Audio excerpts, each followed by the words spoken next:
And the battle continues. Hey, what's going on, you guys? My name is Drew Romeo. Welcome to another episode of Freedom Nation with your stimulus check update. Today is January 29th. We're going to give you all the goods.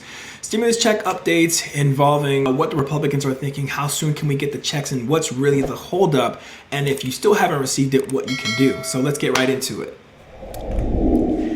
All right, so looking at what's been going on the Hill, guys, you know that we knew what to expect. There was going to be debate around whether or not the bill would be passed. It's $1.9 trillion. As we said, it's going to be most likely cut down to about $1.5 to $1 trillion. And this is going to be an effort most likely from the Republican side.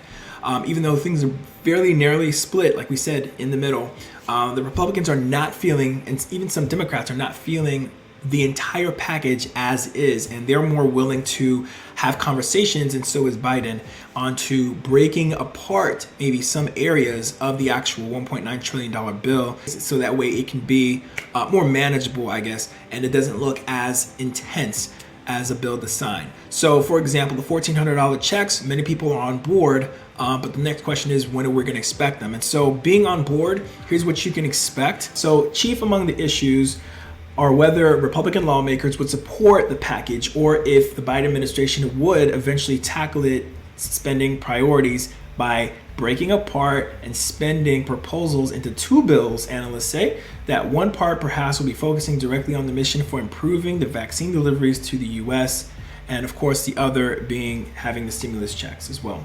And Janet Yellen says, who on January 25th confirmed that Joe Biden's Treasury Secretary says that earlier this month, during the congressional testimony, that the new administration would focus on winning quick passage of its $1.9 trillion pandemic relief plan. And Yellen argued that additional stimulus measurements, including Biden's proposal for $15 minimum wage, are necessary to prevent economic scarring due to the pandemic. And we all know that, of course, from the 2008 to 2010, if you guys remember that recession, I know many of you do, that was a really heavy time. And we also know that this is not the first time that our country has gone through this, right? We have, again, like I mentioned, this period, we had the 2007 to 2010, right? Just say that period. And we also had the crash in the 90s. And then, of course, the Great Depression back in the 30s. And I'm sure there's plenty of other market changes or shifts that happened along the way. Now, let's hop into my computer real quick. Let me show you guys this really, really fast, right? And it says here that, are the checks a done deal, right? And I'm so tired of these mixed reviews and mixed answers. So let's see what they say. It says closer and closer to it. According to Wall Street and political analysts, there are growing support from among Republican lawmakers to have this additional checks passed, right? For middle income households, with the latest efforts to pass a $2,000 stimulus check. And now let's take a look at when we would actually get this check. It says it's looking like another round of stimulus checks may not land in the bank account until mid or late March, based on Schumer's timeframe. And so the new Senate Majority Leader acknowledged that the next round of stimulus remains a month to 6 weeks away, which is what Hammond noted on January 26th. So for those of you guys who are waiting, this is your answer. And this has also been confirmed in other articles as well. And we will show you that as well here on this update. So we can hang around. It's going to be some debate as we expected, and we're still within that time frame. Like I said, it was going to be, hoping to pass first week of February, but to be received anywhere between as late as mid-April, hopefully no later than that, because then we have a whole nother discussion to have at that point. And whether you believe it or not, lawmakers are actually pushing President Biden to push for the $2,000 a month stimulus checks. This is interesting. If you take a look with me here, you can see that, of course, this is the title of the headline here. This is from CBS News.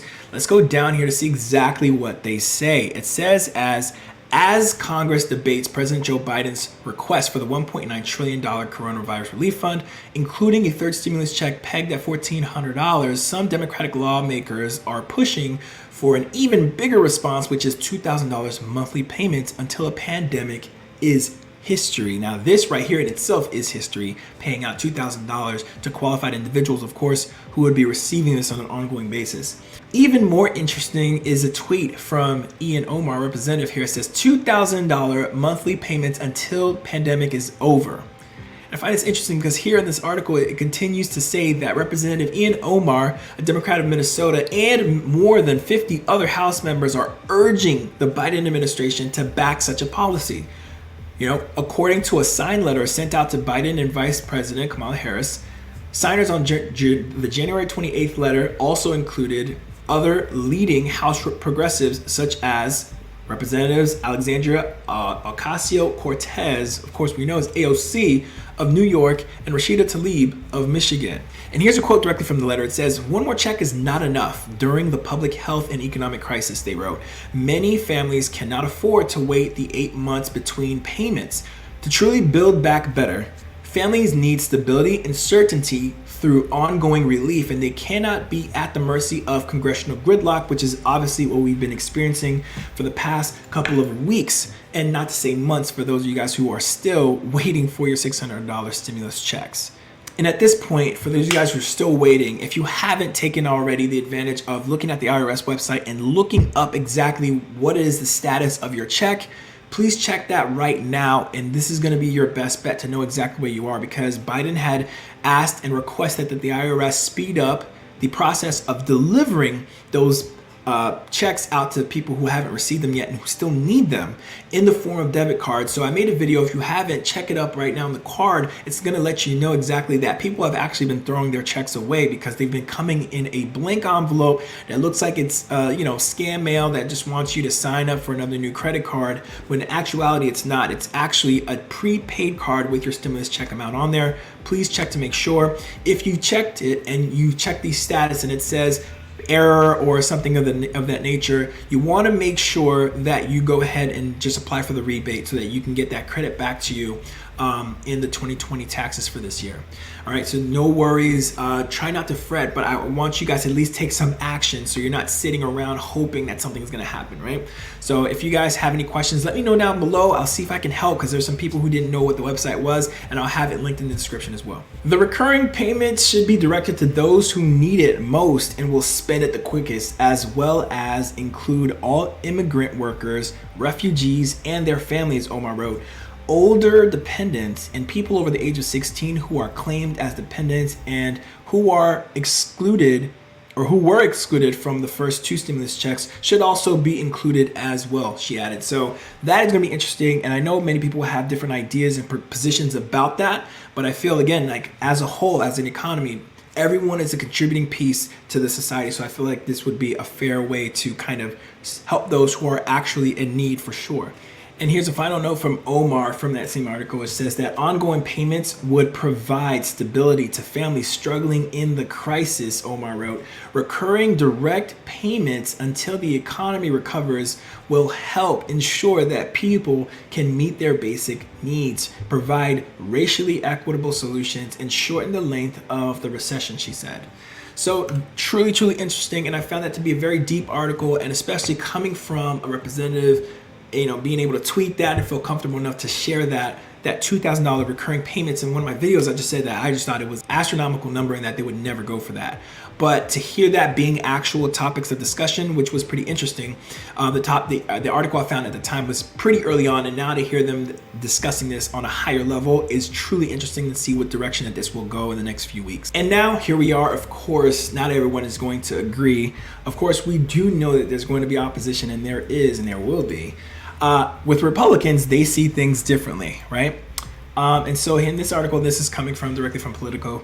It says, "I don't think that there is a single Republican who would vote for the $1.9 trillion bill." This is coming from Senator Mitt Romney, a member of the bipartisan coalition. So there are maybe some appetite for the COVID relief legislation that encompasses parts of that, but as a total bill, it's not likely to get Republican support. We will still be waiting in terms of hoping for approval from those who are opposing this bill, the $1.9 trillion plan. And like I said, I think my thoughts is that they're going to break this up in order to speed things along and take parts of this gigantic bill into pieces that can help the economy immediately, such as the stimulus bill and the minimum wage, and other areas such as like the food aids and things that folks are depending upon, like unemployment benefits. These things need to be pulled out separately. And now, following Mitt Romney's quote, here's what we got to say. It says that though the White House considers its proposal a targeted one, Psaki says,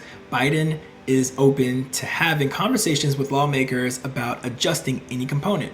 some senators have pushed for limiting whether a high-income people qualify for the $1,400 stimulus payment.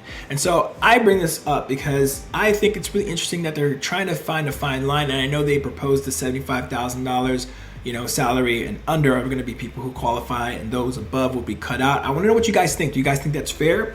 Do you think that folks who make at least $75,000 is making enough, right? And above, right? Is it making enough to get by? I personally know people who are still, struggling. Obviously, they have, they're probably a single source of income. They have multiple children. They have, mortgage to pay. They have school loans to pay back as well. These are all factors that need to be considered when cutoffs are being created like this. And I wonder where they're getting this data from. And I'll show you in a second where I think that they're getting some of these ideas to just say $75,000 the cutoff. And we'll talk about that in a second. But this is their comeback here. So Biden is looking like he's really ready to work with the parties and see if we can come up to some type of plan. But I'll tell you this. It says that Senate Democrats also insist that they would prefer GOP support, but if it means waiting much longer with no progress, they're ready to move forward, citing the need for immediate relief. And so here's the good thing about having, a majority inside of the actual government, because when things need to be moved, then it can be moved fairly quickly, right? We're just hoping it's going to be for the right reasons. And so in a situation like this, where we have families who haven't had a job since last year, dependent on unemployment, and have yet to be, paid anything, and now they're stuck not being able to pay their rent, not being able to put food on their table, and they're waiting for the government to get their act together so they can go ahead and actually provide, right? And so these are the things that I am, I'm happy to see, because at least some talk of forward movement is happening. And as you guys can see, that there's been a lot of back and forth between, the Republicans and the Democrats, literally in the House, and they don't believe that a budget reconciliation is going to be setting the right tone for this administration, because it would lead to some friction, as if there's not already friction already, right? But Senator Rob Portman says that the House and Democrats would be blowing it if they go ahead for this budget reconciliation and not consider or listening to or reaching out to the Republicans first, but not realizing that Democrats, however, insisted that they have reached out to Republicans and would prefer to move forward in a bipartisan way. But I think there's been a direct personal outreach by the president to these Republicans in hopes that we can do this in a bipartisan basis. And this is from the Senate Majority Whip Dick Durbin. So I am, again, this is going to be a very interesting few weeks coming up. So I want you guys to stay tuned. We're going to give you guys all the updates in terms of this stimulus check and what to expect. And here's one more thing that I wanted to bring up, is that they were talking about, do Americans really need the money? And I find this very interesting. And here's where I believe that they got the cutoff number from. There's a lot of research that has been talking about, folks who earn X amount of dollars tend to put it away or spend it very quickly. And I will show you here. And this is where I believe that they're getting this from. It says, do Americans need the money? And it says that the financial need is greatest among lower income households, with new research finding that families earning less than $78,000 spent the latest $600 checks fairly quickly, but households earning more than $78,000 have largely socked away the $600 payments, according to a study from the Opportunity Insights Economic Tracker nonprofit research group led by Harvard Economics by Ross Jetty. Like, this is very interesting, because if you look down below, it says, yet almost half the households with incomes above $150,000 said that they needed the stimulus checks for financial stability, according to a recent survey from Credit Karma. Almost 6 in 10 of all American households are facing financial hardship, TransUnion found in a November survey. So if you guys haven't seen this, this is truly important. So if you make the cutoff be at $75,000 and above, right, to be like nobody's getting it, and only folks who are going to get it is $75,000 and below, that's going to be a problem for those who are truly needing it above. Because not to mention, there's lots of people who are in charge of paying many things. Again, we don't know if they're a single parent income household or if that's the combined household total. And there's a lot of things that have to be paid. Mortgages, school loans, credit card debts. There's a lot of things that need to be paid back. And I don't think that any one number of salary should be the cutoff point. But you guys let me know what you guys think down below.